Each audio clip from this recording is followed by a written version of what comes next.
Welcome back to the Coach Cameron podcast. This episode is brought to you by AZGKperformance.com. AZGK Performance is the #1 goalkeeping academy in Arizona. It's run by Carmen Esnall. She's the founder and director. Every next level of the game will demand a different you. AZGKperformance.com. Learn more how you can develop your goalkeeping skills, whether you're just a beginner or a professional. They handle it all. Go to AZGKperformance.com to learn more.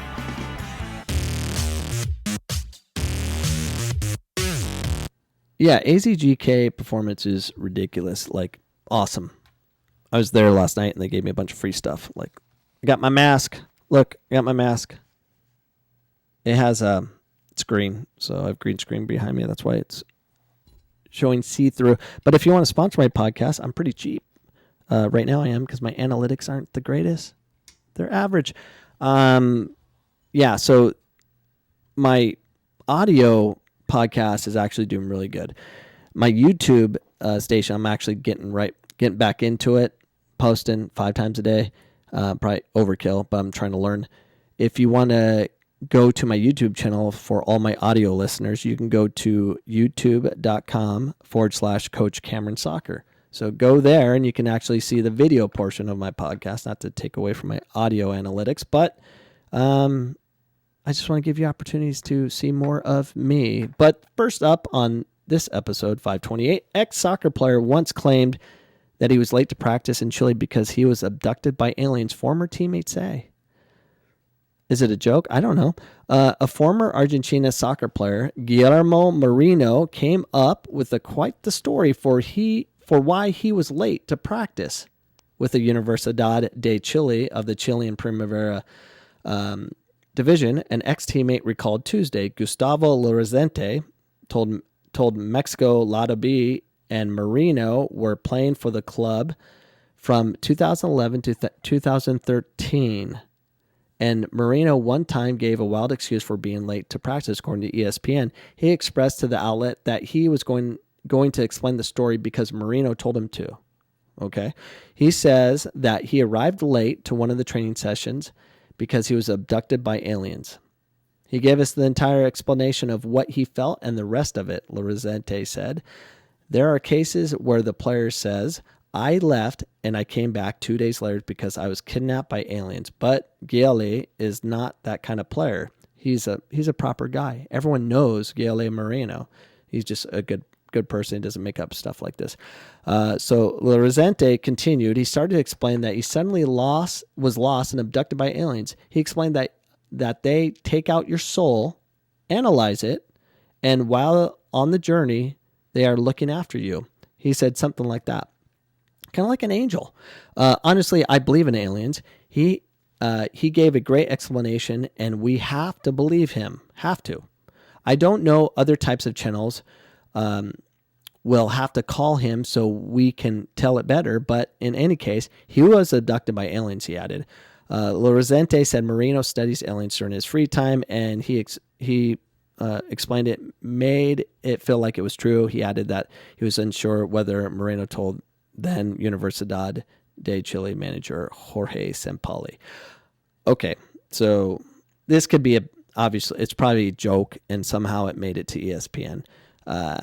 But it's a story, and we got to have stories to function. If we don't have good stories to tell, we don't get the ratings, and you'll get fired from your job as a news reporter. So we need aliens. I mean, is there not a better time to really, I mean, let's think about it. Growing up, I would always see in the stores all these, like, as soon as you go to checkout, and this is when I was a kid, and it was, what was it called? The Inquiring Minds, or it's just one of those crazy stories that was publicized. I forgot the name of it. It's it's a fraud newspaper, and they've been sued over and over. They always have a picture like Brad Pitt, sleeping with an alien or something, just that crazy kind of stuff. Inquiring Minds. I don't know. I forgot the National Enquirer. And so that became, it's big. People pay attention, but everyone knew it was a joke. But it's like not a joke anymore. Like it's like legit news, because that's what news is. It's so full of lies that you'll believe anything, like aliens. So I don't know. It's frustrating to live in this world this day. It truly is. But let's move on to the coronavirus. Another reason life is awesome. Why the Belarus Premier League kept playing during the pandemic. Good for you. Belarus Football Federation, Alexander Alenik. When someone says it's wrong from abroad, we have a better feeling of what's happening in Belarus than they do. And they do. The people living there know more than the media that wants to go to Belarus and apply a narrative. Belarus, don't let the American media come near you. Stay away from them. They will ruin you. They're ruining the rest of the world. They're dictating how everyone feels right now, because the National Enquirer that I was just talking about is real. People believe this crap. And don't get me wrong, I believe in the coronavirus. Yeah, it's real. It's a disease. It'll kill you. Flu will kill you. So will a car. So will a gunshot. So many things will kill you. We can't live in fear, but we have to, because the media says so. As Europe shut down country by country over the past months, football became one of the many industries brought to a standstill. League after league grounded to a halt as a remote video workouts and running app competition became the norm for elite athletes everywhere. There was one country that insisted the show must go on. Good for you, Belarus. Football in Belarus stood alone and defiant, continued to play games, which led to Professional Players Union FIF Pro labeling the decision as not comprehensible. I think we had about 100 cases when the season started. Alexander Elnik of the Belarus Football Federation told Sky Sports News fans continued to attend the games as the Football Federation introduced hand sanitizers and temperature checks at some venues because we want to make everyone feel safe. Our average numbers for last season are just over 2,000 spectators, and it became lower this season following the news of the virus, Alenik says. We didn't lock the stadiums from public access, but we tried to seat people at certain distances from each other. We also added antibacterial gel and had medical staff monitoring temperatures. Meanwhile, outside the country, football supporters worldwide craved action during the lockdown at home. Sky Sports News broadcast goals, and one group of friends in Australia launched a fan group and met virtually to stream live games. After watching one team beat another 3-1 in a game during which 5 penalties were awarded, they were hooked, but it became clear there were mixed feelings among those providing the entertainment. There were different opinions at the time. We were the only league that played and generated a lot of attention from other countries and media, Alenik said. Some players, especially from abroad, were concerned, but some players were totally okay with continuing. We didn't have players refusing to play or leaving the club camp, but they were different opinions. The virus is now only the beginning to impact the league, with the Friday's game between FC Minsk and Neumann Grodno postponed after one player showed symptoms of COVID-19. That sucks. Just play. But they're feeling the pressure from everyone. You can't play with someone that has COVID. Why not?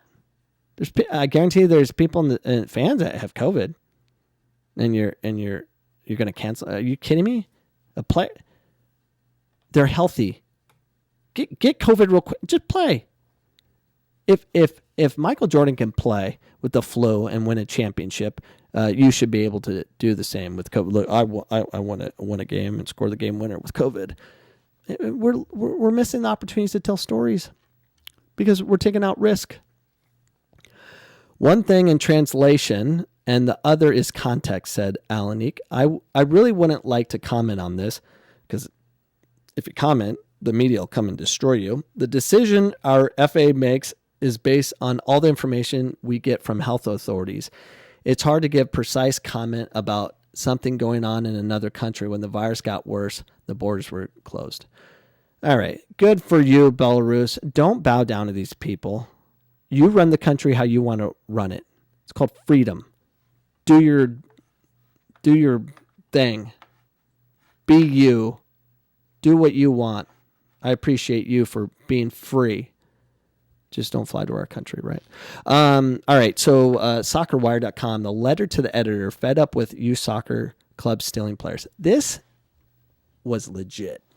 I don't know who wrote this.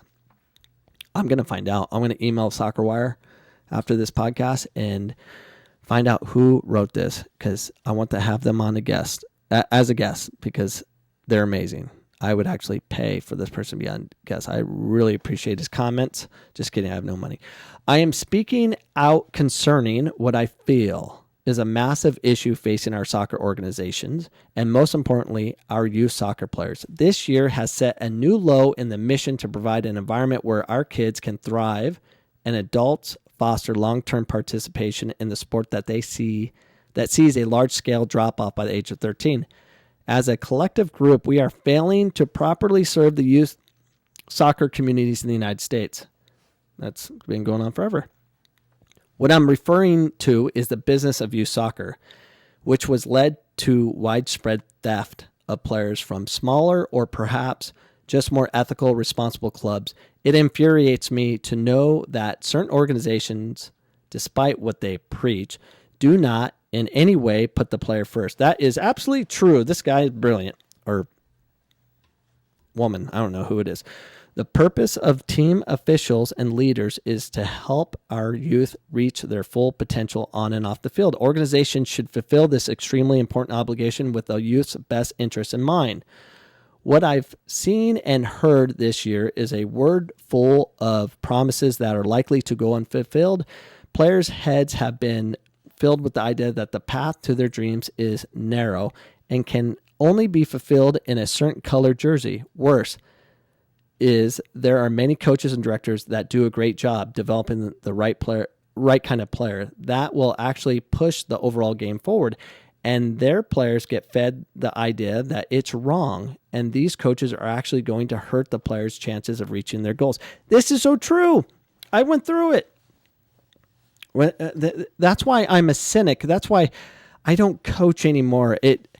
I did youth soccer for 19 years coaching, and I was attacked. They called me the dribbling coach, a circus coach, and they just made fun of me teaching technique, something that was creative and interesting. They would steal players from me, and I was all about freedom. Like, I'd sign releases all day long. I mean, I'm not gonna make someone play for me, but it doesn't help when you have every club stealing. I mean, I remember I had this girl on my team. Her name was, I started U4 league. Her name was Naomi Aguilar. She played for me, and she was a freak, just natural, just scoring goals all day long. And the team was amazing. It's a 2,000 girls team, and I had them. We were playing boys at U7. You couldn't find other girls teams to play, so we always had to play boys. And she was just sick. I remember we're U9. And we're playing Chireno. That was one of the top clubs in Arizona, if not, no, the top club at the time. And we won like 12-1. And I wasn't about spanking teams, but we would keep possession. We'd pass the ball back to the goalkeeper. We do things that were about development of the team and the individual. And we wouldn't try to run up the score. But when we're playing Chireno, no, they didn't score a goal. Sorry, they did not score a goal. We won 12-0. And I kid you not, after the game, we spanked them 12-0. The coach, through a parent, contacted Naomi Aguilar's parents and recruited them. Crazy. After we beat them 12-0, recruited her, saying, we have a pathway to college. We have, and the parent called me saying all these things about how they have different opportunities and all this stuff. And I'm like, you have the freedom to go anywhere you want. But that's, it was so frustrating to re-explain what I'm trying to do. And the thing is, the parents don't realize what happens until they leave. So eventually she did leave. I wasn't coaching her at the time. I should have stayed coaching that team. That was my fault. And she went over, and she was the top player in Arizona, easily, by far the top player in Arizona. But then she went to Sereno, and then I think Del Sol, maybe. I'm not sure. But they took away her ability to play the game. They didn't let her dribble anymore. She wasn't allowed to dribble, and she could dribble 7-8 players, no problem. They robbed her of that. And now it was all about 1-2 touch soccer, about the system. But she couldn't be her anymore, and they took the game away from her where she quit. I had to convince her to come back to play high school because she finally got out of her shell. She came back, found herself again, got a Division I scholarship to ASU, and then went back into the system, and then eventually is not playing anymore because why? It's not soccer. It's not soccer. That's what Division I is on the women's side. It's not soccer. It's about being big and athletic, and you can't be you if you're technical. That's a big deal. So, anyway, let's get back to this article. What I've seen and heard this year. Oh wait, I covered that. I, for one, am tired of watching clubs steal players from great coaches and organizations. I was a great coach. I understand and agree certain players at the highest levels should gravitate towards more competitive environments if that is their desire. What I cannot sit by idly and watch is the mass player grabs that clubs are trying to pull off right now. We all know the reason for this: numbers. More numbers means better health of the business. Clubs are not in this business, are not in this for the business, right? They are all nonprofits, right? They are all here to serve the kids, right? Unfortunately, not all, and just maybe not many. If I may, let me just remind everyone how the business side of this works. This is great. This is awesome. Listen to this. Club A recruits and steals players from surrounding clubs. Club A wins games, wins tournaments, wins state cups. Club A posts on their website and all forms of social media how successful they are. They market themselves as the leaders in player development. Does this sound familiar to you? It's very familiar in Arizona.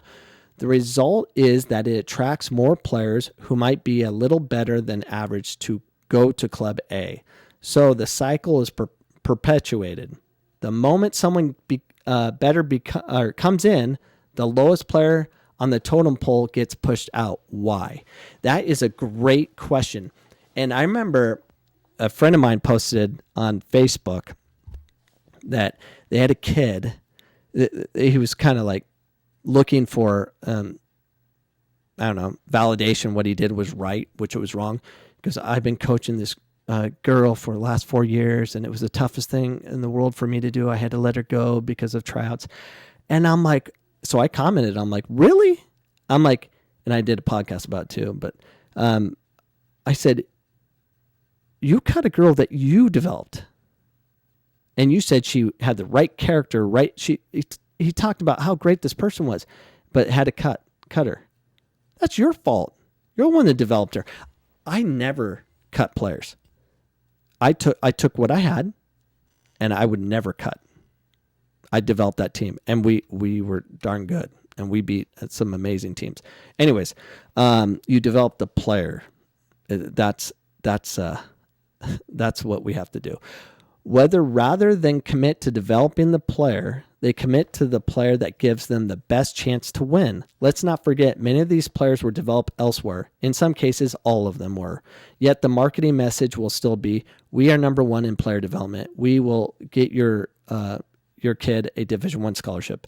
I have heard this directly. It is pathetic. Yes, it is. And it's everywhere. It's not just where you're from. I don't even know where this person's from. She's probably from Arizona. This is Arizona she's talking about, or he. As mentioned, I think we all are, receptive to the idea of players who are ready, moving to a more competitive opportunity. So what does this better opportunity look like? If we are to believe what players are being told by coaches and clubs, it is being on the second or third team is a better opportunity at their club than the top team at another. Could that be true? ? Perhaps in some cases. However, year after year, and this being the worst by far, certain clubs need to fill their rosters again.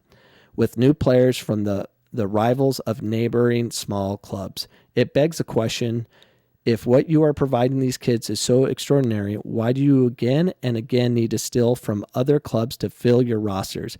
If you are so good at what you do, why are you not developing your players? ? That is a great question. That's a great question. If your system is so good, so proven, and the only path, it would seem to me that no one would be able to compete with your methods or your players. I'm actually curious to know why your teams aren't better. I'm curious to know, why do you continue to take players year after year at all age groups? Aside from the business aspect, could it be that you are not disproportionately contributing to the dropout numbers because you don't put that players first? I do not have a solution on this other than to at least try to ignite the discussion. My podcast exists because of this. It's the only reason my podcast exists, because I want to call out all these soccer clubs and organizations and educate parents that we have a problem. We have a big freaking problem. Was that not just like poetry? It was poetry to my ears because it totally made sense. We have a problem in this country. We absolutely have a problem. And someone needs to deal with it, and I'm gonna deal with it with my podcast, but I'm going to do everything in my power to find that person who wrote that. It was brilliant. I wish I wrote it. Go to CoachCameron.com, buy something, or more importantly, share this podcast. That will do more for me than you buying a mug or something. Or you can email me at CoachCameronPodcast@gmail.com and give me something to talk about. If I talk about something that you are that interests me, I might send you a thank you email. Or send you a mug. I don't know. Anyways, have a great day, everybody. Goodbye.